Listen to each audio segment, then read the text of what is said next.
Bovio, at last. Your Eminence, my apologies. You're here now, and I want to know what you're going to do about it. It... No sooner do I return to Bologna, Bovio, than I am confronted with this deeply distasteful news. Public display, lewd music, impropriety, Holy Mother Church brought into disrepute. Ah, the concert at Santa Cristina. Precisely. And not just one concert, I gather, but frequent concerts. Sale of sweetmeats, regular visits by organists, the convent open to any passer-by. These women are meant to be in a closed order. The Trent decrees are clear enough, are they not? There will be heresy, blasphemy, all manner of sin if these women are allowed free rein. How did this happen?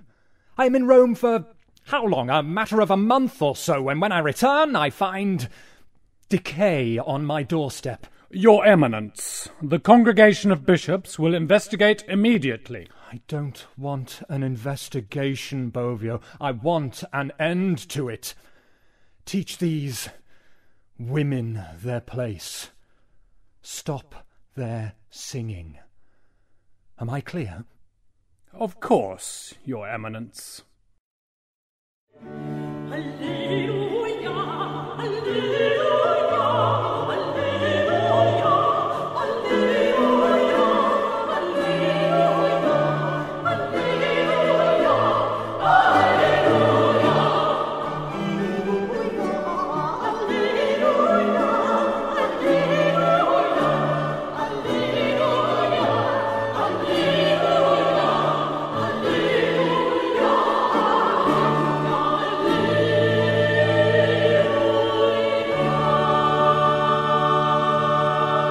Thank you, my dears. A wonderful rehearsal. Quite wonderful. Donna Cecilia, a word, if I may? Of course, Donna Emilia. I'm at your disposal. Donna Cecilia, I must ask, why do you keep trying to undermine our work here? Undermine? I don't understand. What do you mean, undermine? All through our rehearsal, I heard you, a constant undercurrent of muttering, head-shaking, a refusal to sing certain sections of the motet. It does no good. I have no idea what you mean. You are meddling again. We've had this out before. I don't understand why you persist. Persist? Don't play the innocent with me, Cecilia. You are at your old tricks once more. This is folly.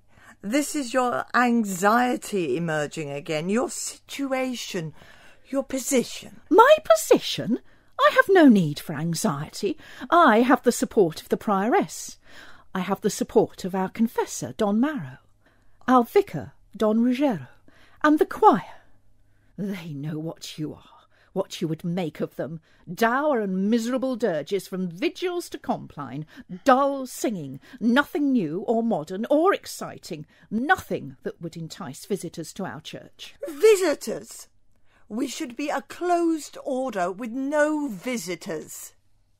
You know we can't afford to be closed. Repairs, running costs, a dwindling number of novices. We need the money we get from the concerts. And we need the music. New music. Lively, beautiful music. And what do you do every time we rehearse? You roll your eyes. You suck your teeth. You purse your lips and tut. The music is inappropriate. It is not godly.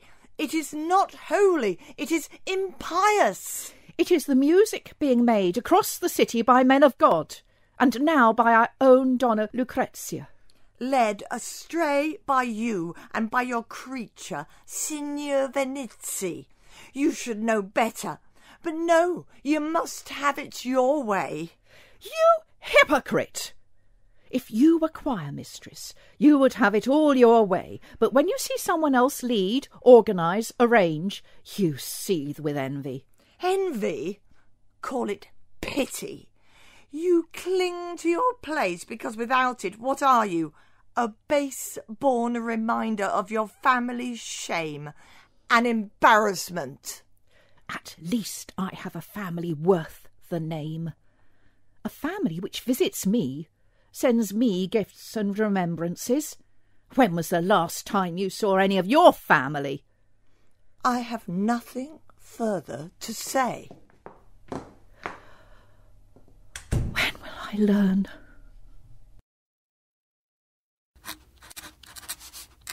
How much for the sugar? They want 4 scudi for a measure now. They say it is because of the war. The ships from Cyprus were lost and bad weather is holding up the Madeira delivery. And there is no sugar to be had. So what do we do? Make fewer sweetmeats? Charge more for the ones we do make? We could use honey, I suppose, but that's probably gone up in price too. We should charge more in any case. Quiet, Fidelio. Calm. Enter. Donna Lorenza, will you forgive me? That depends. What have you done now? Is it Cecilia again? I was cruel, but she was cruel too. I know that's no excuse. Turn the other cheek. But she made me so angry. Flaminia, go check the accounts again and work out just how much sugar we can buy. Take Fidelio too. You know she does it on purpose. When it comes to the concert, she usually behaves. She was rude about Donna Lucrezia's motet. She was rolling her eyes and pouting in distaste, showing every sign of disgust. You know how fragile Lucrezia is at the best of times. She saw it all, and really, I despair of getting more music out of her. She takes such things to heart. I tried to talk to Donna Cecilia, but you know what I am. Tactless. Very. Tell me the worst. She called me base-born. I lost my temper, told her it was all her envy. I called her a hypocrite. It is such a shame. You used to be such friends. Ah, I see how it is. I don't think you do, Donna Cecilia. I was just advising Donna Amelia to apologise for her rash words. Donna Amelia? I am indeed very sorry. I did not mean to. My tongue. Well, I speak too swiftly, too foolishly. You do indeed. Just one more reason you should step down from your position. I have come to petition you, Donna Lorenza, for the removal of Donna Emilia from the post of choir mistress, with immediate effect. How many signatories do you have for this petition, Donna Cecilia? 4. Myself, Donna Maria Gentile, Donna Lucidaria, and Donna Hortensia. Donna Cecilia, you know the rules as well as I do. You need at least 10 signatures for such a petition, and the petition is only the first step. Then there will be the convocation, and you will have to argue your case to all 56 of us, and Frau Maro. I can see how this will be. You will not receive my petition, and even if you do, the convocation will be swayed by Emilia's followers. But I will find a way. I promise you. I will not let this rest.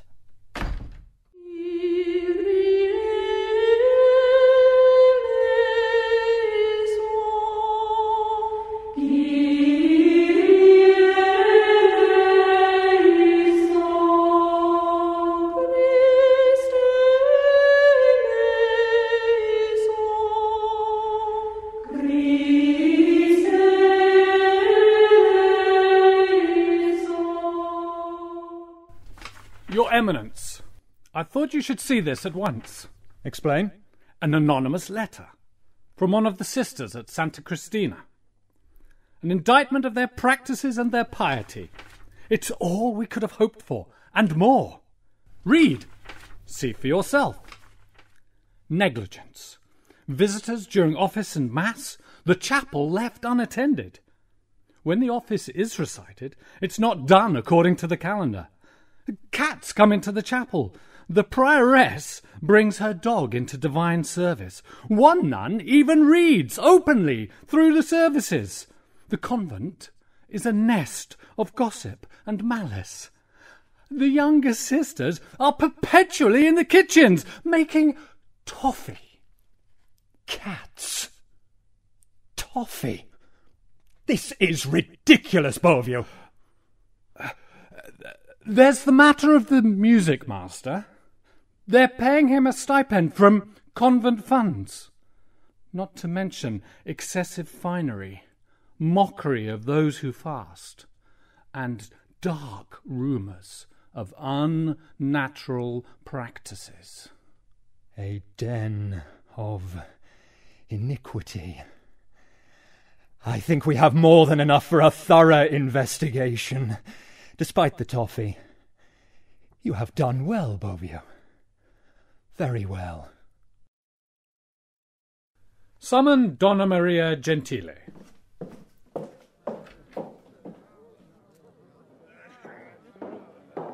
So, Donna Maria Gentile, what can you tell me of the conduct of divine service here at the convent?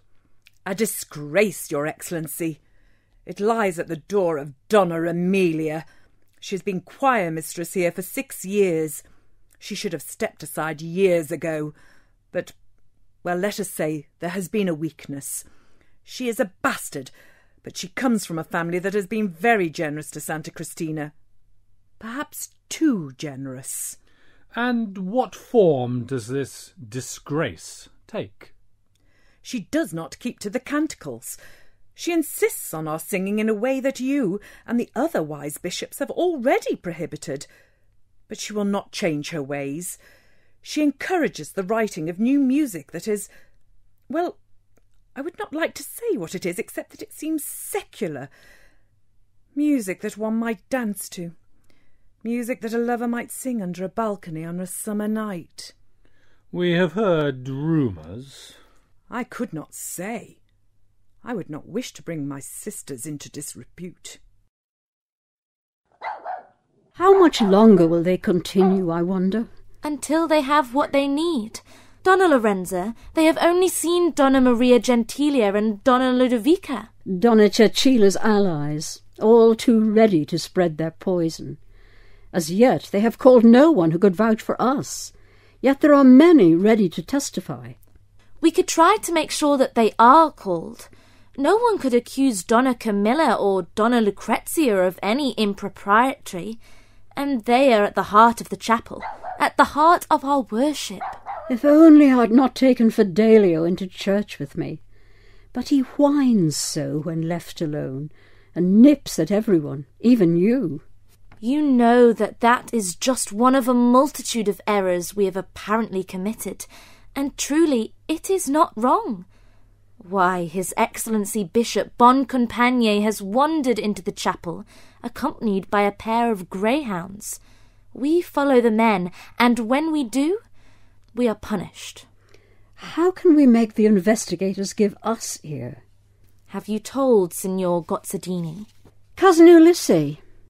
Not yet. How they cling on. Not for much longer, I'm sure, my treasure. We will see results very soon.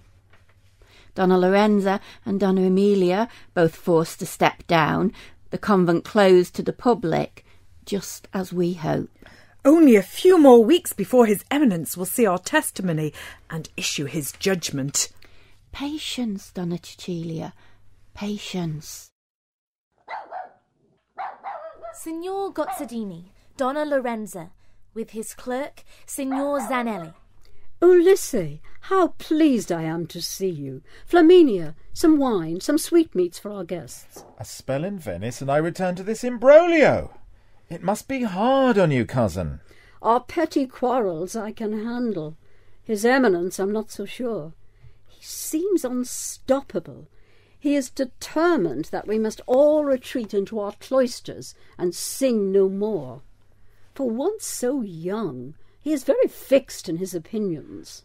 When men are at their most confident, they are at their most vulnerable. They leap to judgment. They act without proof. Zanelli here is at your disposal. He has no great love of these cardinals and bishops. Have you, Scipione? No, indeed, sir. I hear one of the charges relates to this mischievous fellow, banned from worship.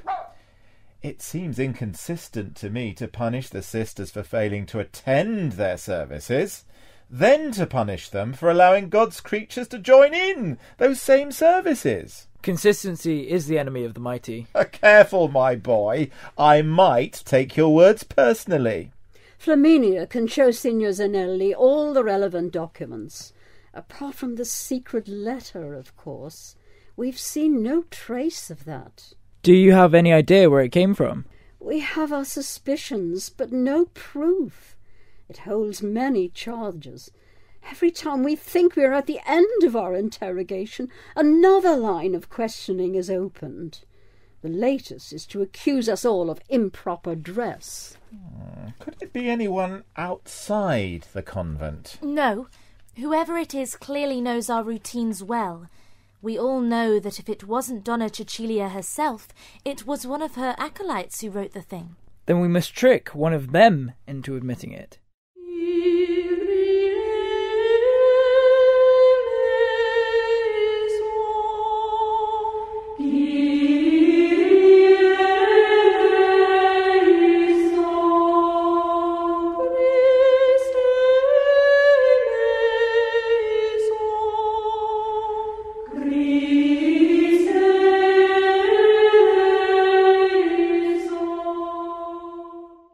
How did you come here?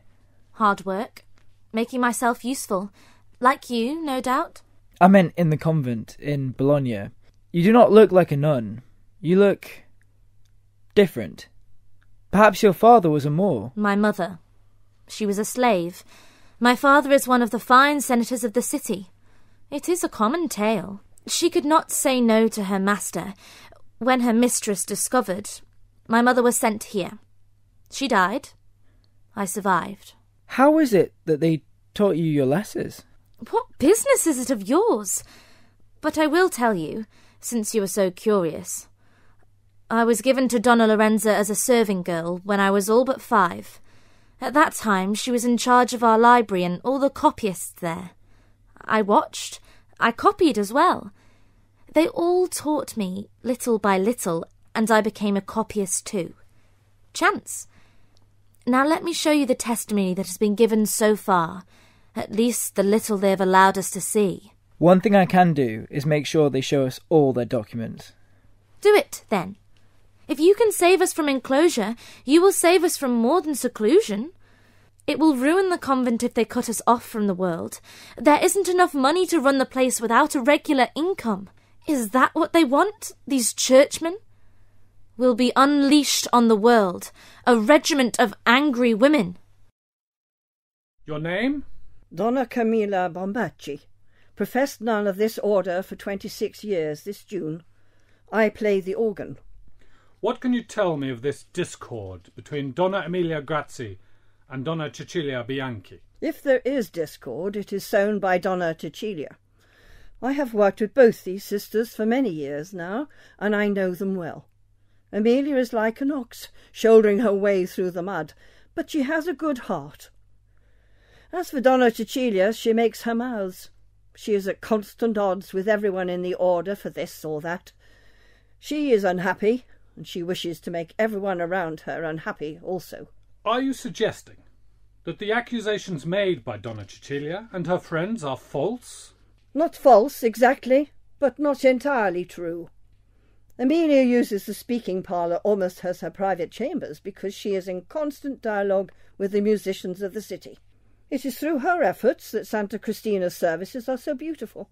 As for the accusation that she has demanded payment for Signor Vinizi's time, this is true enough, and we have provided him with food and drink from our kitchens, just as all the monasteries in Bologna pay their music masters and give them similar perks. What about the animals in church? And the frills? The laces and ribbons that the choir sports? What about the rumours of unchaste behaviour?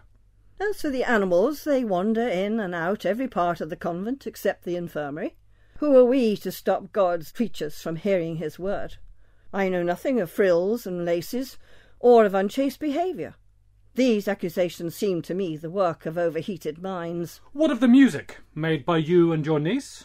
Music that by all accounts is frivolous and secular. Who speaks such slanders? Is it Donna Cecilia? My music is written purely to the glory of You God. mean to say No, that- Aunt, I will speak. I've been reticent up till now, but this sneaking, mean-spirited attack is wrong. Excuse my niece's passion, Your Excellency, but listen to her words.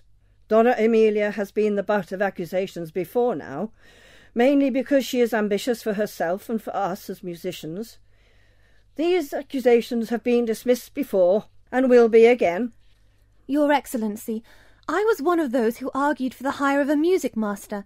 I was one of those who practised music that was written by our brothers at San Francesco, music that has been widely performed in our city, performed and welcomed by the bishops themselves. How can it be wrong for us to practice this music? How can it be wrong for me to try my own hand at such a style?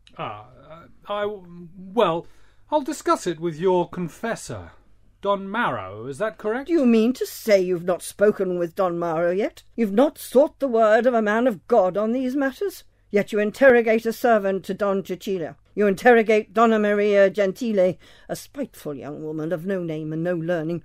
What kind of investigation are you carrying out? A thorough and detailed investigation into allegations that should be taken seriously by anyone with a true love of Jesus.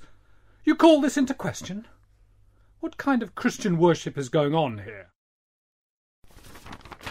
Do you seriously expect me to read this mound of papers, Bovio? I made my secretary take a look and he said it was more cats and toffee making. We are making progress. And if you remember, Your Eminence, we agreed that we should produce as much paperwork as possible, now that Signor Gozzadini has involved himself in the matter. To occupy him, to distract him. Who is he again? The senator fellow? With a fleet of notaries and scholars at his beck and call? What a menace. What are these women to him, and how talkative they all are.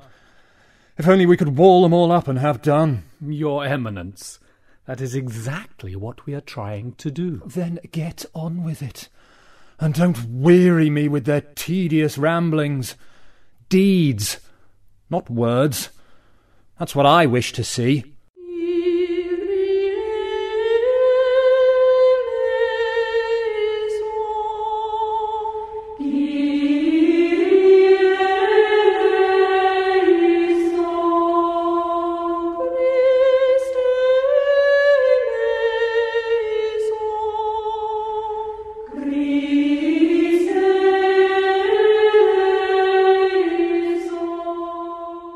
So they've tried drowning us in documents, but to no avail.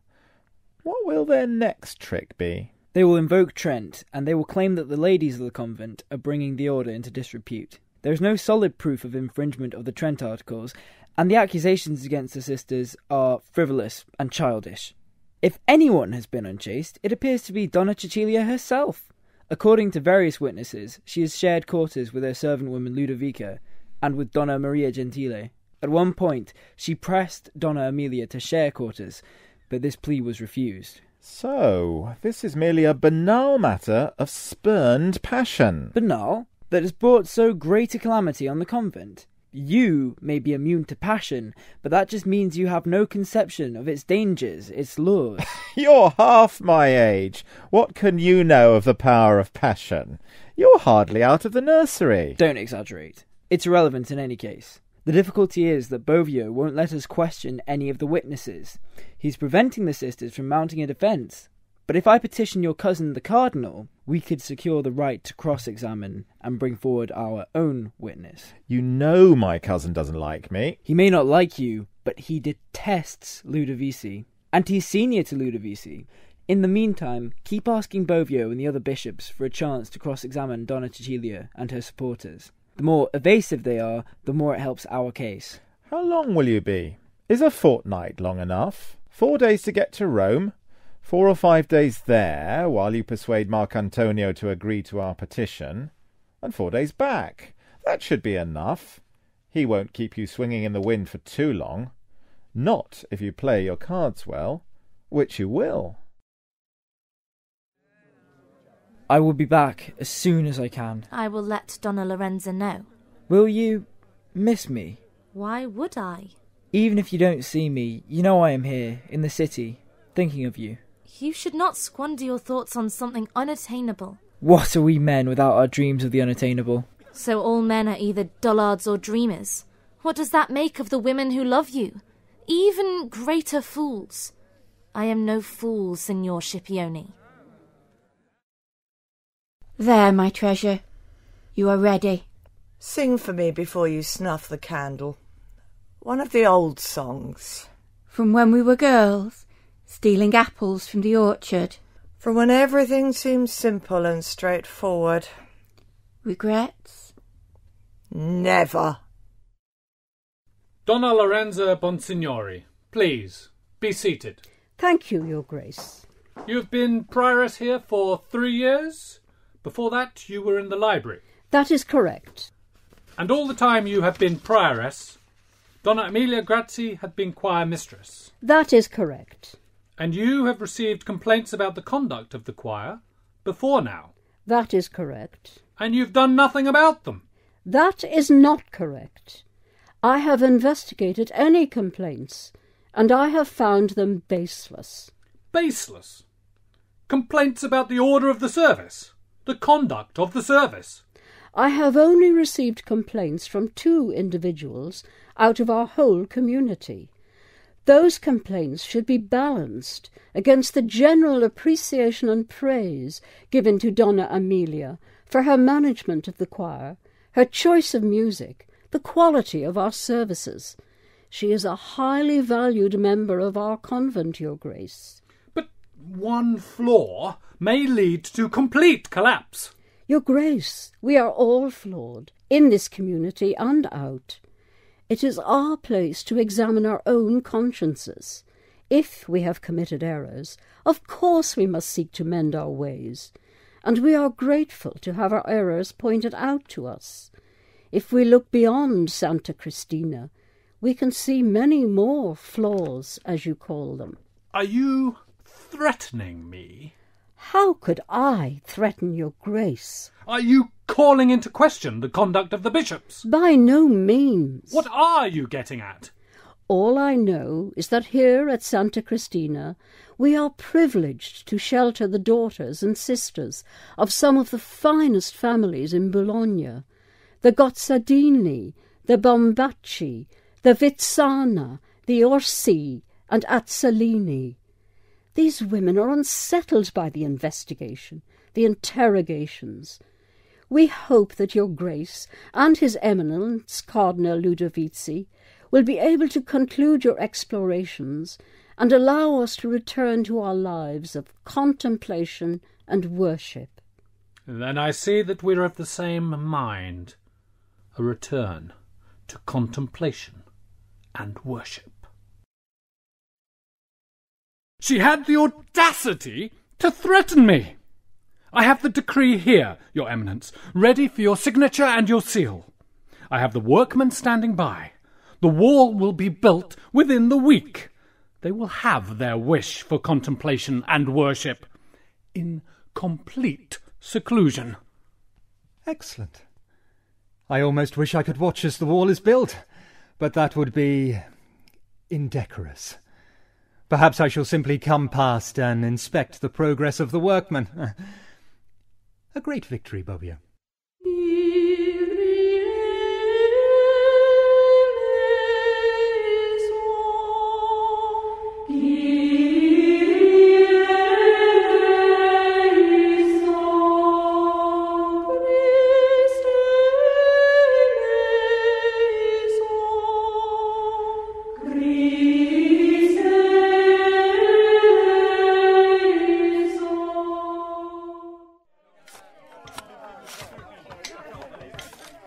What is going on? Thank God you're back. Ludovici signed a decree ordering this wall to be built, and complete seclusion of the sisters. You can see it's caused quite a furore.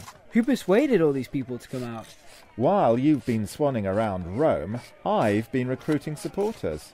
Serving men and women from the families with women in the convent, merchants and tradesmen who have contracts with Santa Cristina, and various impoverished students, all too happy to miss lectures in exchange for a few scudi, a decent meal, and the possibility of a riot. I have the Cardinal's decree. He claims the whole case is a frivolous waste and must be dismissed. He says there is no need for cross-examination, that it is plain that the affair is based on infighting and baseless grudges. He feels that Donna Cecilia has wasted everyone's time with her letter, and that she should be thoroughly disciplined. Marc Antonio really came through. Right, let's get the degree to Ludovisi. How fast they are working! But what shoddy workmanship! They aren't proper masons or bricklayers. They are the bishop's men. You can tell from the livery. It looks very flimsy. They can only build on a very narrow strip of land. Cousin Ulysses has prevented them from building it on convent land, and the senators have prohibited them from taking up any of the public way. But they haven't bothered with proper foundations. The thing will collapse. It might injure someone. I wonder whom we should inform. Perhaps both the bishops and the senators. Certainly the senators. Perhaps the workmen themselves. It would be unchristian not to mention it to those most likely to be injured.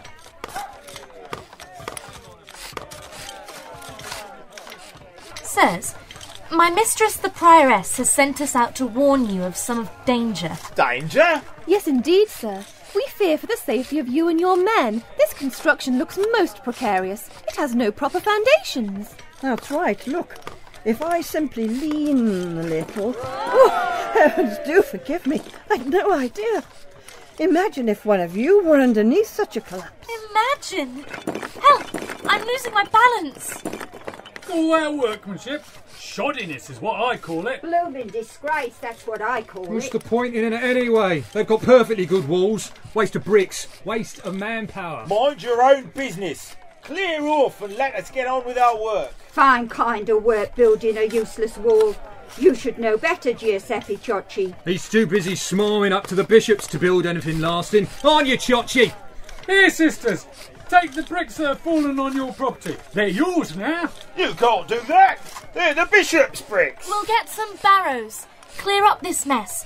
The senators expect us to keep this area tidy. They can't be your bishop's bricks if they're on the nuns' land. Why can't you keep your nose out of it? Where are those nuns going? Like they said, they're getting some barrows. Bit of a wreckage round here, I'd say. Aunt Camilla, you take the barrow. Flaminia and I will collect up the bricks. Here's the rest of the choir to help us. We'll give you an hand too, sisters. We'll have this tidied up in no time. Wouldn't want an accident on account of all this building material scattered all over the road, would we? What are you doing? You can't take all that. Those are our bricks. That's our mortar. What are you doing? Give us back our bricks. That's right, sisters. Give him back his bricks. I'll help you. That's right, sisters. Let's just get his bricks back to him as quickly as we can. Like this. Just throw them? That's right, dear. Lob it like this. Overarm is better. Oh, look at that. All those men running off. Perhaps we don't want their bricks so badly after all. But if they do come back for 'em, that's the way to return the bricks. A complete fiasco, Bovillo. The townspeople in arms, nuns hurling bricks at the workmen, egged on by the populace, and entirely your fault. What were you thinking? Cardinal Gozzadini is very clear in his decree. The nuns are an ornament to the city. They show our enlightened approach. They are an example to all womankind. They must be allowed to perform their music to the public. My apologies, Your Eminence. Clearly, the Congregation of Bishops has overstepped its remit. We will be careful not to repeat our mistakes in this affair. Be sure you do. I am returning to Rome. Donna Amelia, Donna Cecilia, please be seated. We must put this sorry episode behind us as best we can. I think you will agree. The first step, I feel, is a clear reconciliation between those who supported the investigation and those who opposed it. You understand, I am sure. Fully, Donna Lorenza. If I have caused any ill will, I am heartily sorry for it. Of course, Donna Lorenza.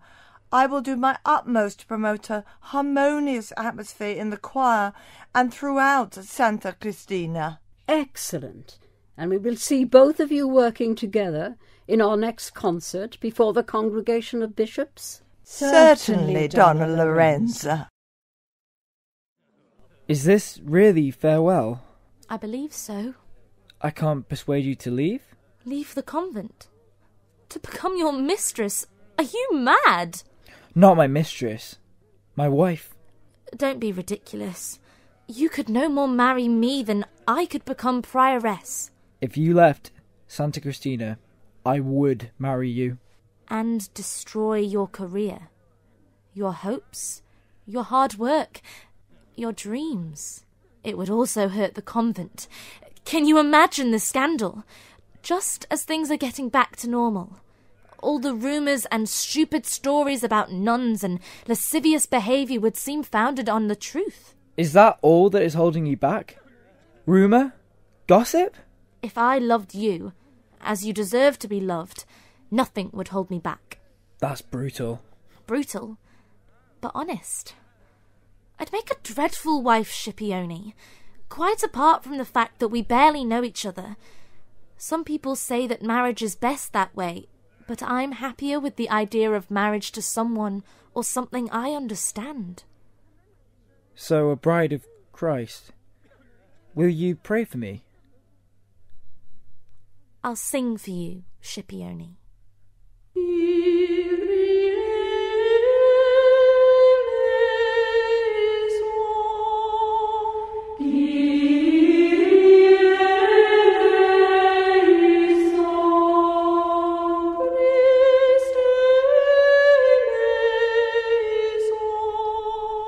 The cast of None Shall Sing included Peter Clarke, Zeba Clarke, Lisa Crichton, Alex Duncan, Debs Gwinnell, Michelle Jameson, Una King, Linda Mann, Simon Miller, Lindsay Quayle, Sarah Radcliffe, Pam Smith and Moira Stevens.